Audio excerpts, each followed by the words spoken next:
the purpose and importance of distinction between manifest and latent function. So due to the distinction between these manifest and latent functions, we understand that many social practices continue to persist even though their manifest purpose is clearly not achieved. So there are social practices, they continue, but they have no manifest purpose. And the functional analysis also help us to understand the importance of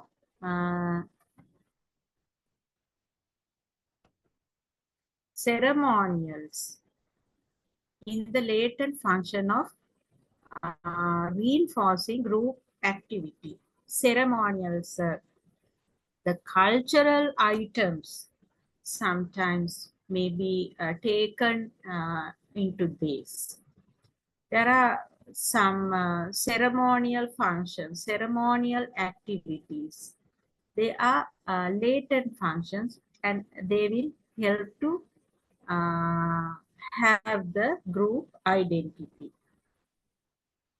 And this ceremonial provide a periodic occasion to the members of a group to gather at one place and engage in some common activity, like the various religious festivals in the society. They help to people to gather together and do common activities.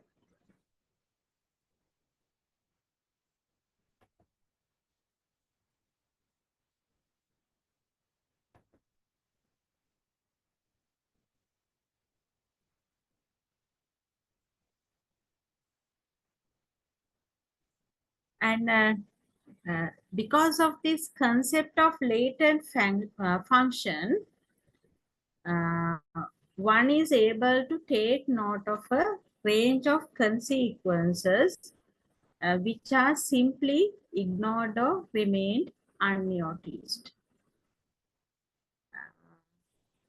So looking beyond the common sense knowledge about social life,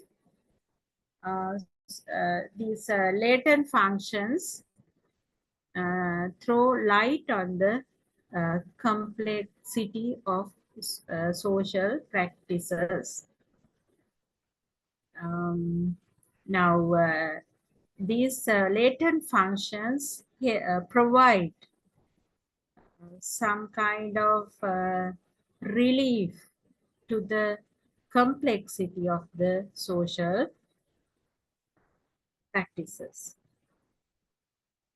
A social engineer cannot do without concepts of the latent and manifest function, which are highly effective tools for both practical and theoretical sociology. So both of these functions, latent and manifest functions, are very effective in sociology as practical wise and theoretical wise. The interlink between latent and manifest function, and it is somewhat difficult to distinguish manifest function from latent function. Now, for example, some may view a function as manifest, but some others may term it as a latent, the same function. So according to H.M. Johnson, the distinction between manifest and latent function is essentially relative and not absolute. It's a relative thing. It depends on the situation, and there is no absolute difference between manifest or latent functions. So, therefore, individuals often fail to notice the latent or manifest dysfunction at the partial structures of society. So, due to that, people fail to notice the dysfunctions of the partial structures, some parts of the society. Uh, so, but this understanding the distinction between these manifest and latent functions are very necessary. So, because uh,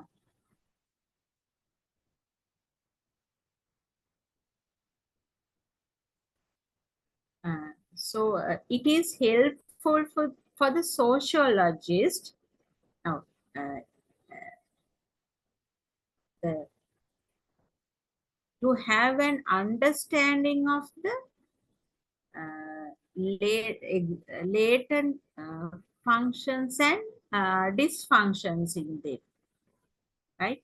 The existence of latent functions and the dysfunctions. And it would help to have an understanding of the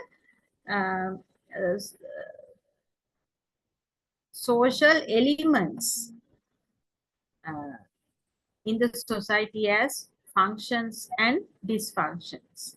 If if they know, or if they have understanding of the existence of, or what kind of latent functions and dysfunctions are there, they can have an explanation for a certain social elements.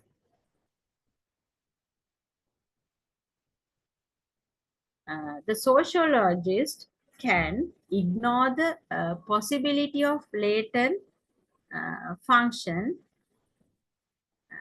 and consider that some partial structures have no function at all. And he may restrict his work only to manifest function. So, this sociologist may ignore, by ignoring the possibility of uh, latent functions, uh, may consider that some partial structures have no function at all, no latent function at all, and adhere only to manifest functions.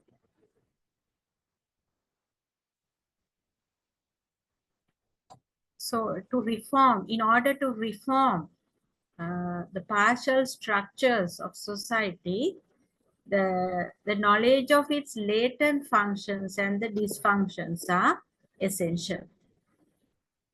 So, these reform proposals concerning the partial structure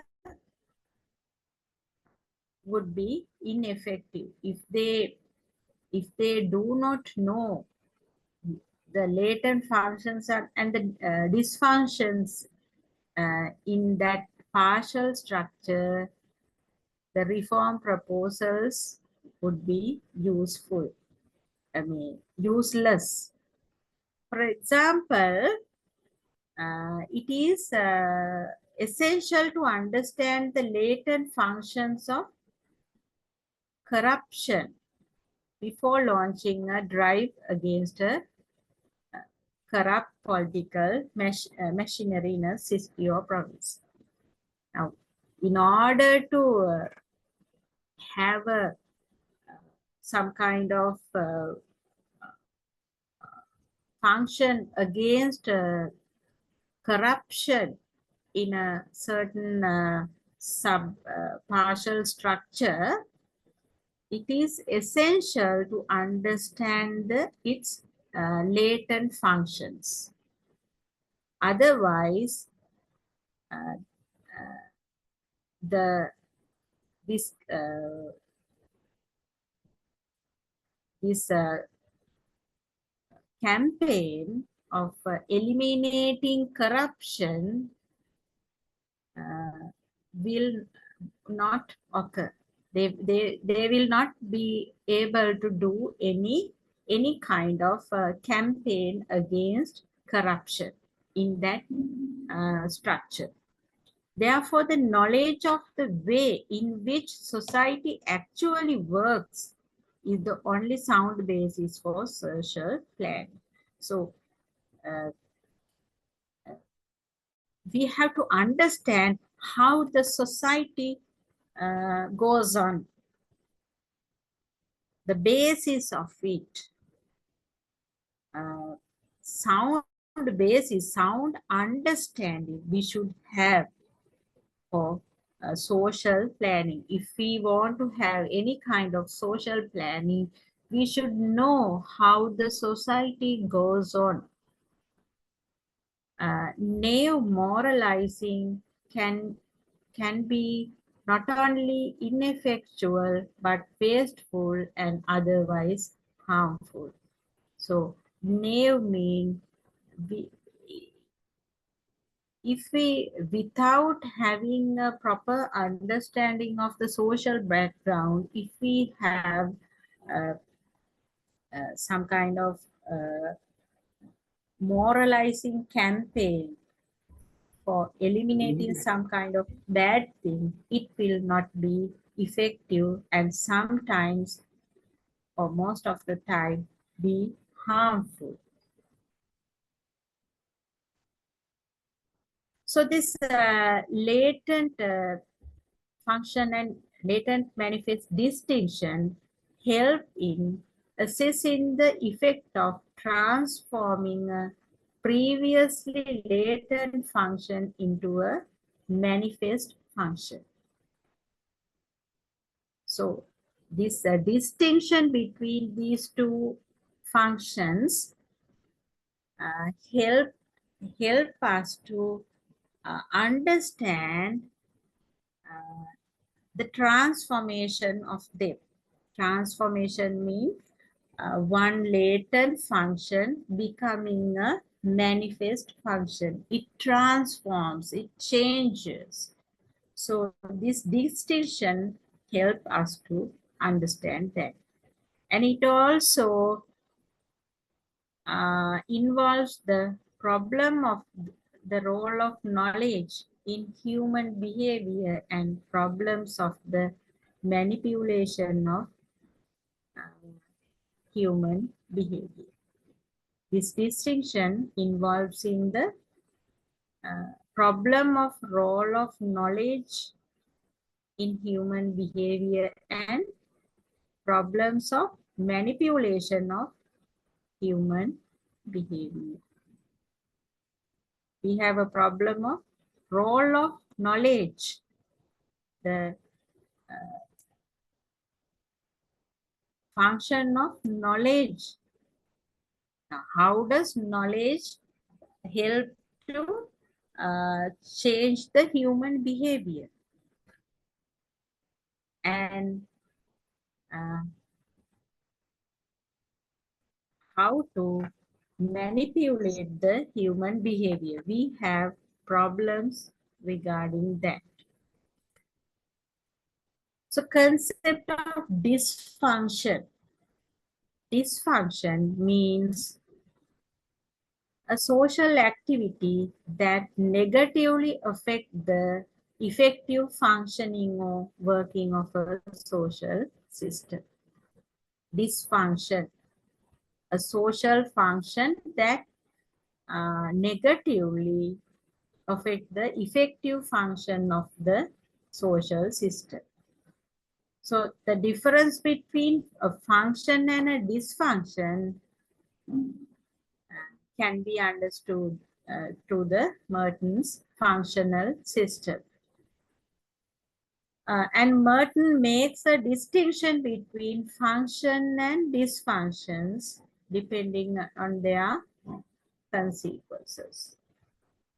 And uh,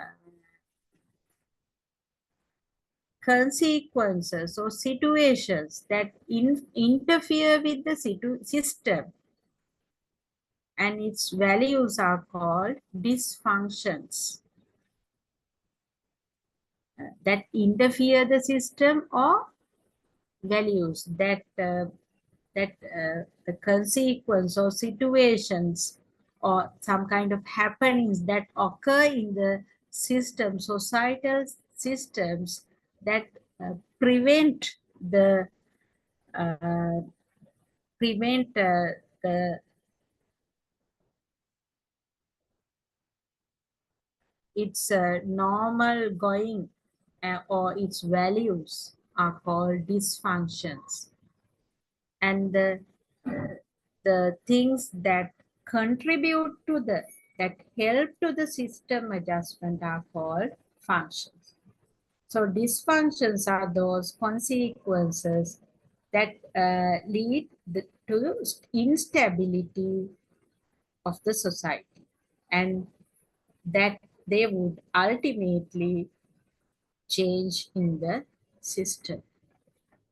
So I think it's better to have an understanding of what we were discussing. Uh,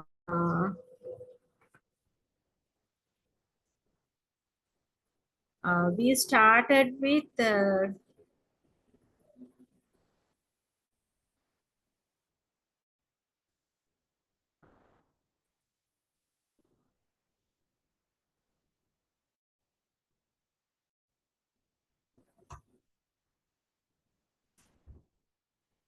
Merton's theory of deviation.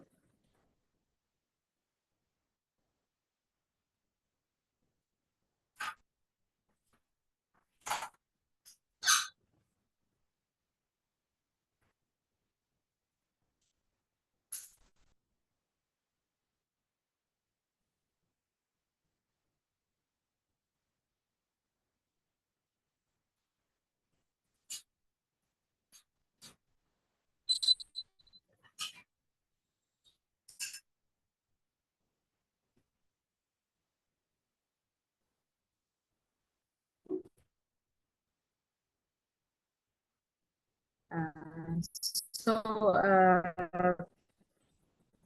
Robert K. Merton uh, and his theory of anomy or deviance,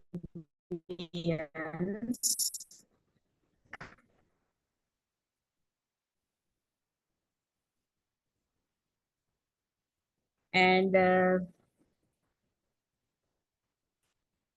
strain theory,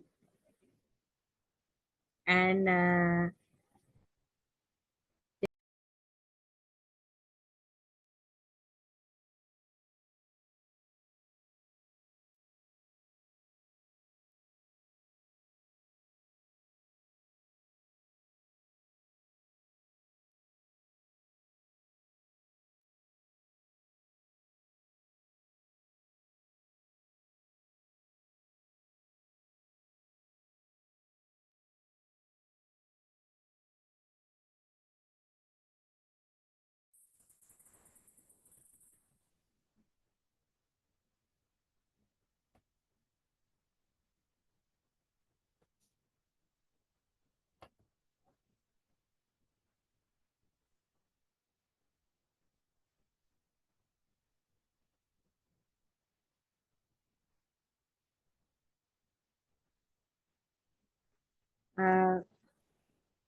so Merton saw deviance as a natural response by individuals to the situations in which they find themselves.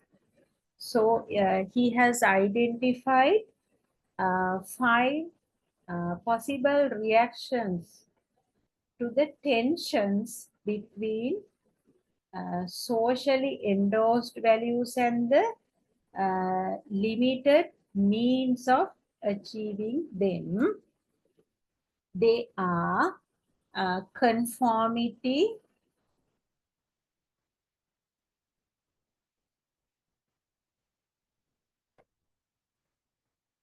uh, and the innovation,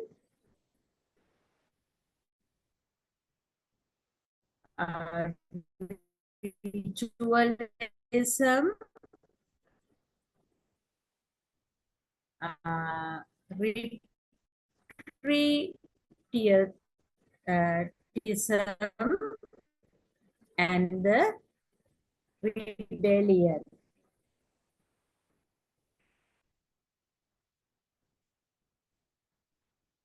Conformity or conformists, they accept both the generally held values and the conventional means of realizing them.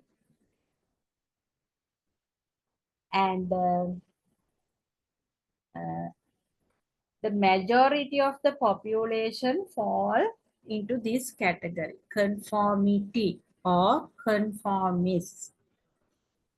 Then innovation, they continue to accept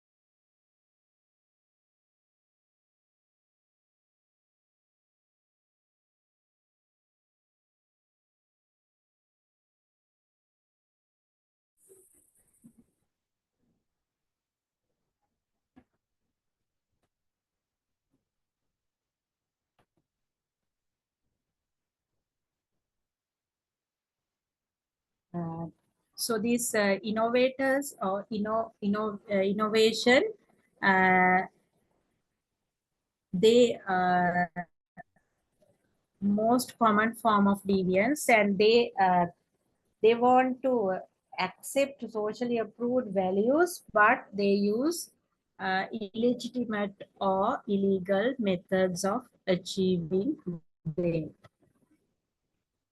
And ritualism, they conform to socially accepted standards, but they have lost sight of the values behind these standards.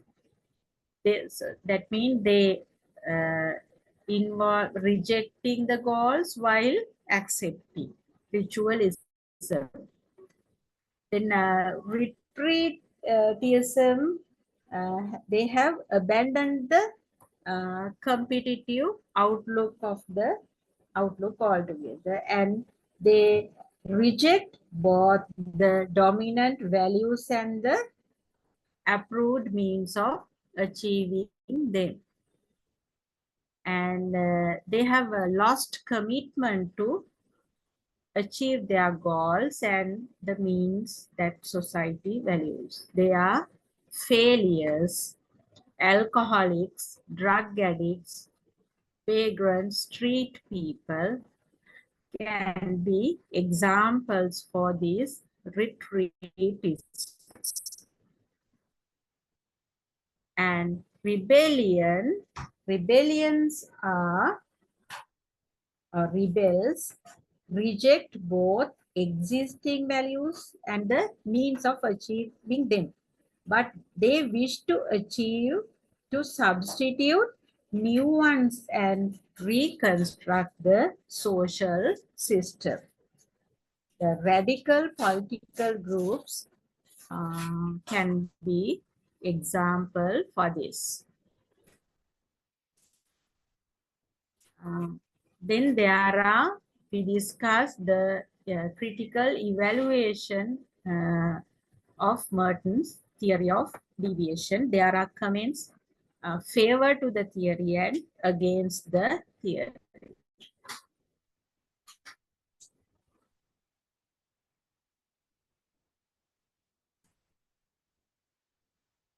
Then we discussed manifest function and latent function in a system. Uh,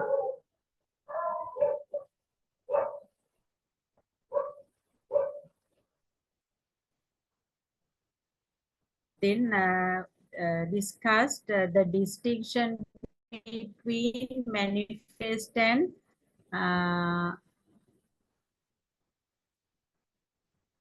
latent functions.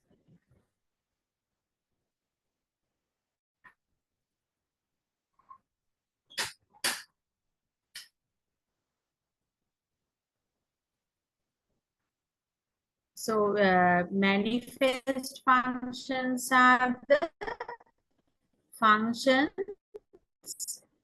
that are intended and recognized by the participants in the system, whereas latent functions are unrecognized and unintended. Then the role of latent functions in relation to manifest functions.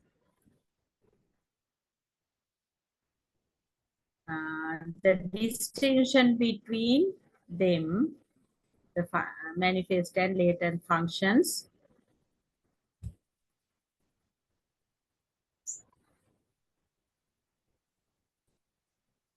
Then the concept of dysfunction.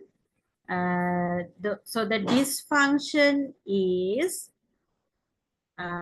consequences that interfere with the system and its values of a system. And functions are the consequences which contribute to the adjustment of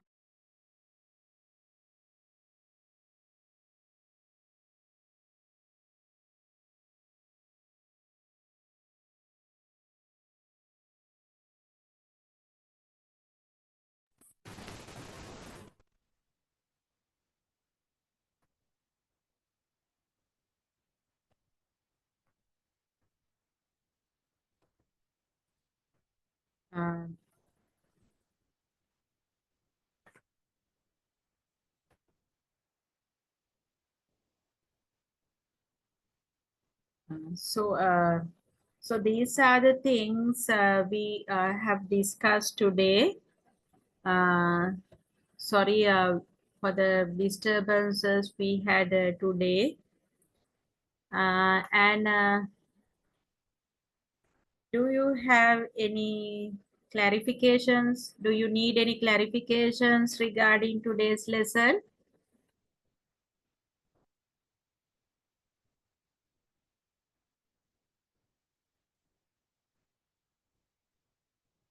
We have Mayumi, Vijay Singh, Tilini, Himaya.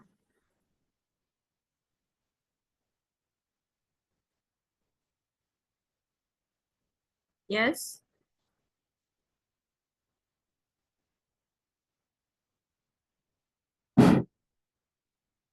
So,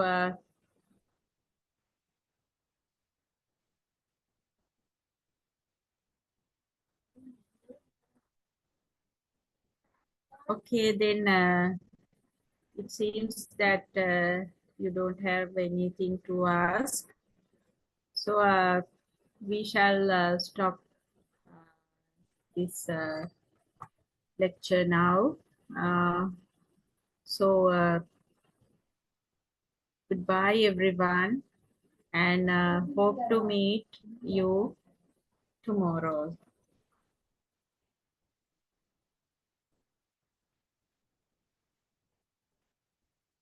Good night, madam.